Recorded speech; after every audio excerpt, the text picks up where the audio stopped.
Welcome back. There are numerous new condos and townhomes under construction in downtown Sarasota, but can you afford them? A new study by the Economic Policy Institute estimates it costs a family living in Sarasota and Manatee counties over $80,000 to live modestly.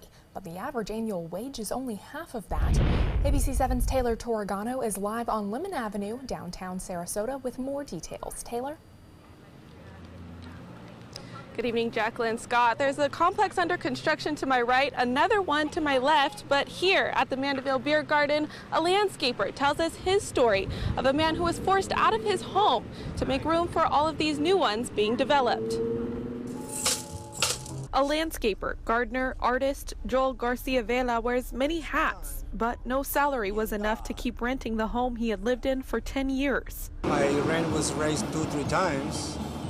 And now with all this building, people start getting greedy, and the landlords want us out so they can sell and make a lot of more money. And though he works in downtown in the middle of numerous condos and townhomes, Vela couldn't find anything affordable, so he moved 30 minutes away. It's very sad. I see it every day, and it reminds me that I have to go away because I cannot afford that. And it's sad that this has been my town for 30-something years, and now I've been pushing out farther. His story, like many others, according to a new study released by the Economic Policy Institute. Now, the 2018 Family Budget Calculator shows a family of 4 here in Sarasota and Manatee counties have to make over $80,000 in order to live adequately, yet modestly. But here's the disconnect. The average annual wages here, $41,000. There's a huge affordable housing need in Sarasota County. Don Hatzel with the Office of Housing and Community Development says over half of the renters in this community pay more than 30% of their income for rent.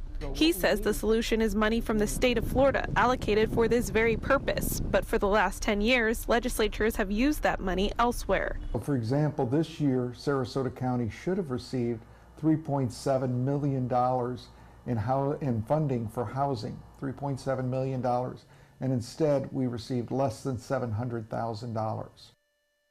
Hatzel says they're trying to do all they can to make up for it at a local level, but in the meantime, it's the average person like Vela who suffers. And the little people like us, we're having a hard time. And coming up at 6, hear more about what the city and county are working on to help alleviate this issue. I'm live in downtown. Taylor Torregano, ABC 7, your Suncoast News.